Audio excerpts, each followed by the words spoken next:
প্রিয় দর্শক, আমরা এই মুহূর্তে আসছি বটিয়াঘাটা উপজেলার সুরখালী ইউনিয়নের ৬ নম্বর ওয়ার্ডে। আপনারা জানেন যে উপজেলা বিএনপি কর্তৃক বিভিন্ন ওয়ার্ড পর্যায়ে যে বিএনপির নির্বাচন হচ্ছে, সেই নির্বাচনকে কেন্দ্র করে আজকে ৫-৬ নম্বর ওয়ার্ডে নির্বাচিত হচ্ছে এবং সেই নির্বাচনে আমি এখন এই মুহূর্তে আছি ৬ নম্বর ওয়ার্ডে। এখানে আমাদের ৬ নম্বর ওয়ার্ডে উপস্থিত হয়েছেন উপজেলা বিএনপির সদস্য সচিব খন্দকার ফারুক আহমেদ। আমরা জানতে চাচ্ছিলাম যে আজকের এই যে দীর্ঘ ১৫-১৬ বছর পরে যে আনন্দ উল্লাস উৎফুল্লিত যে একটা নির্বাচন হচ্ছে, এই নির্বাচনে আপনাদের দলীয়ভাবে বা আপনার কি অনুভূতি একটু জানাবেন। বটিয়াঘাটা উপজেলা কর্তৃক আয়োজিত আজকে ৫ এবং ৬ দুটো ওয়ার্ড পর্যায়ের নির্বাচন আমরা দিয়েছি। গণতান্ত্রিক প্রক্রিয়ায় নির্বাচন হবে।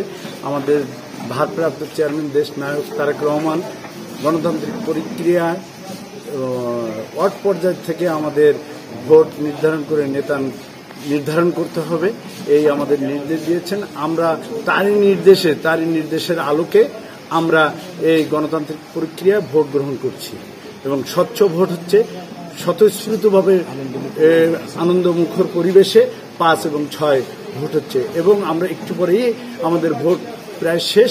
আমরা 99% ভোট কাস্ট হয়েছে।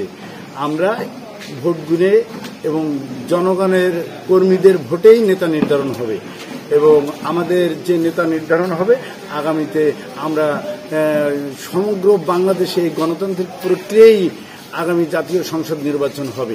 17 থেকে 18টি বছর আমাদের বাংলাদেশের জনগণ কখনোর জন্য স্বতঃস্ফূর্তভাবে ভোট কেন্দ্রে যেতেও পারেনি, ভোটও দিতে পারেনি। স্বৈরাচারী শেখ হাসিনা এই গণতন্ত্রকে হত্যা করেছে।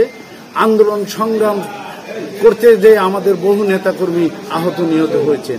এখন বর্তমানে বাংলাদেশ একটা গণতন্ত্রের প্রক্রিয়ায় দেশ যাচ্ছে।